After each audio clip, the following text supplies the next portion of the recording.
More Cyrodiil tests on the way. Stick around to see what they mean. It could just make a difference to you. Hey, it's Dan, and welcome back to Unified Gaming. Now, in this one, as you can see from the video title, we're looking at the Cyrodiil tests that have been proposed for the Elder Scrolls Online for February 15th, 2021. This is proposed by Brian Willer from ZOS. He's the PvP and Combat Lead Director, and he's written an article on the forums. There is a link in the description to just check it yourself if you've got any questions and stuff. And we're going to go through and just break down, what does he say, what does it mean for you and PvP going forward, and more importantly, what do we think as a mainly PvP channel with just, our sort of thoughts on this matter. If you have any questions or any thoughts or opinions yourself, then make sure that you do leave a comment, because I'd love to know what you think. Do you agree with these things or not? But with introductions out of the way, we're just going to jump straight into it. So last year they ran a series of tests on the live mega servers in an effort to identify potential solutions for the ongoing performance issues in Cyrodiil. And you can read all about it in the link which I've put in the description to help you. From the previous round of testing in Cyrodiil, they found that there was some interesting data, and they had some kind of ideas of where they could explore things further and do more tests, and maybe some long-term solutions. But, as you can tell, these tests didn't give them a silver bullet, this definitive answer, the one thing that will fix everything. What they did find, though, is that by slowing down calculations on the server per sort of combat action, this did indeed help with performance. But it wasn't really a big enough gain to be permanent. So they do feel that more tests are necessary to follow sort of various ideas of thought to see, can they fix the performance and combat calculations. As such, we will be performing at least one more test, that's quite key, which is looking at how much information is processed per combat action by limiting item sets in Cyrodiil. Yes, that's right. They are disabling PROCS sets in Cyrodiil. So that is a big, big, big change. We're going to continue reading and see what this actually means. On the 15th of February, this is for PC EU and PC NA. So if you are on console, you can't see this sadly. But if you want to see what it looks like and stuff, then obviously make sure that you are subscribed, because we will be covering it in YouTube. And we will also be doing some live streaming as well, so check all that stuff out in the description. But what are they doing for this? They are disabling set bonuses outside of pure stat gains. So anything that's not a pure stat, like adds 1094 health, anything that's not that kind of stuff is going to be disabled. This means any set that has a proc or a condition which is driven by an ability will have that ability disabled. This thing means things like Seducer will also be disabled. It won't work that 5-piece bonus. The 2, the 3, and the 4-piece will work, but not the 5-piece. And you're probably going, well, why is that? Well, when you cast a skill, Seducer has to check, is the skill Magicka, and should it be reduced? So it's doing that check every single time you cast a skill. So it's a proc. Other sets such as Hunding's Rage, Juliana's, those kind of sets, they are not affected because they're just simply stats. It's you put on the armor, gain 230 weapon damage, for example. So what does this actually mean with what is allowed and what is disallowed? Well, the full list of what is not affected, this means things that will actually work the 5-piece bonuses, are down below. Everything else is disabled.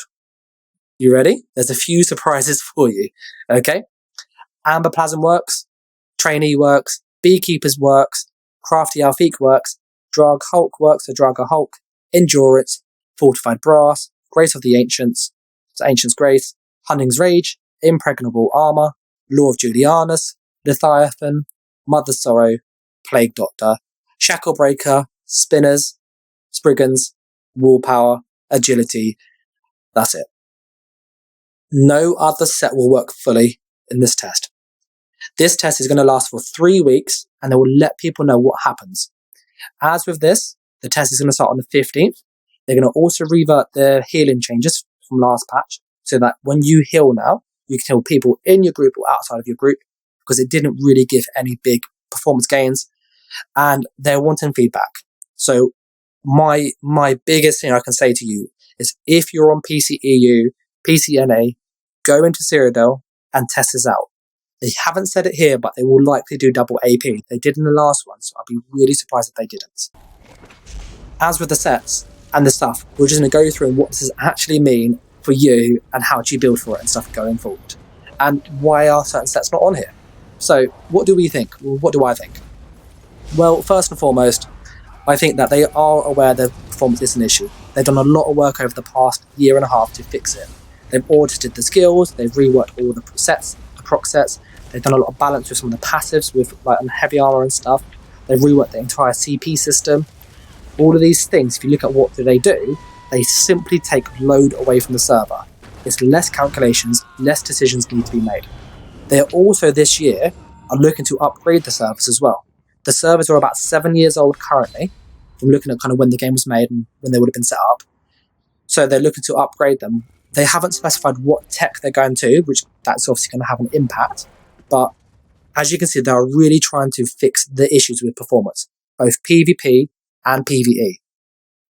They did some tests as well last year to also try and fix it again. So they are really dedicated. I think this is great that they have so much enthusiasm and passion for it. And I like hats off to ZeniMax for this. Like, rather than sit, on their sort of hands going, it's fine, it's fine, it's fine, they're actually doing something about it. Maybe too late, but they're doing something about it nevertheless.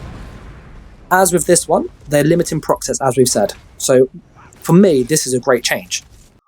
So many times do people get carried by proc sets because that's what they use and that's what they're used to. And I think that actually what they should do is go and really look at how do they change proc sets to be more stat focused or not as CPU intensive, so not as many calculations or choices. I think that'd be a really good change. But we'd have to wait and see what they do with that. That's in the future. As with why are certain sets not on the list, well, it's quite straightforward actually. If you take a set such as Eternal Vigor has a proc in it. When you were above 50% health, you get resources. When you're below 50% health, you get health recovery. So what that's doing every second is going, are you above 50% health? Are you above 50% health? Are you above 50% health? Every single second.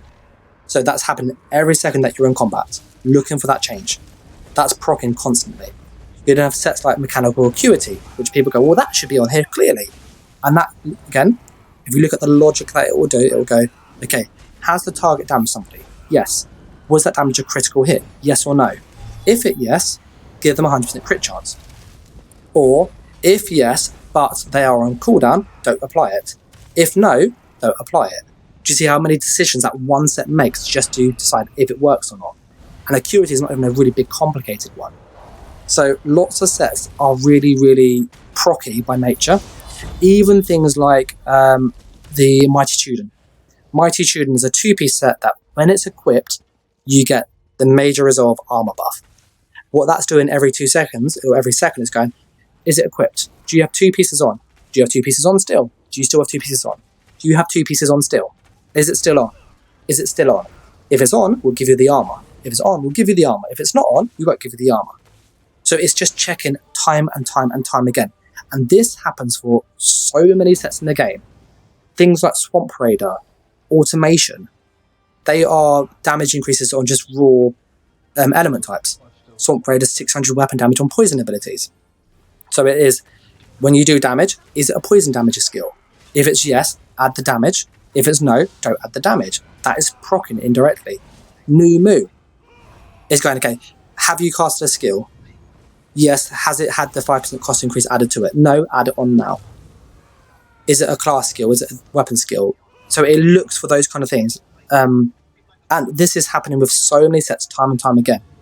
If you think about the number of sets in the game, so in PvP and PvE, there's about 300-400 sets at least. The fact that we've only got 1, 2, 3, 4, 5, 6, 7, 8, 9, 10, 11, 12, 13, 14, 15, 16, 17, 18, 19, 20 sets roughly that are not proc sets out of hundreds of sets shows you how many unnecessary calculations are being happening in PvP. And if you think about the performance over the years, it's gone downhill quite steadily. And what is the one thing that has changed patch on patch on patch? Is the addition of proc sets. Every single patch they've added a brand new set of procs time and time again. And I think they've got to this point where they made this really ugly beast where it's just Everything's just checking time and time again, constantly, to see should it work, should it work, should it work. And those checks are causing the server just to calculate should it work or not, and let alone are people doing damage, what is the damage, are they moving, are they not moving. And I think all that extra strain is just unnecessarily putting just lag into it. So when you add in big battles and stuff, it just gets really, really unresponsive. And for me, this seems like the biggest change that could happen to help performance. And another thing I'd like to say is that you're probably thinking, oh, this kills build diversity. Like, how am I meant to build a fun character? Just no. Just no, okay? Look at the meta. Everybody's using Crimson, Vetashan 2H, or Eternal Vigor. Typically one of those sets. They might use something like Malabeth the Scourge. They might use Necropotence. That's pretty much it. If you think actually what do people use, it's generally a number of sets, probably 15 sets, maybe 20. Savara's Scales, Venomous Smite, Winterborn, Caladrian's Legacy, Grofgar, Elfbane, Overwhelming Surge. There's about 20 or 30 sets that are always used in PvP. It just happens that they've changed those 20 or 30 sets to these ones. So if you can make builds that were different with those 20 or 30 sets, you can do the same with this.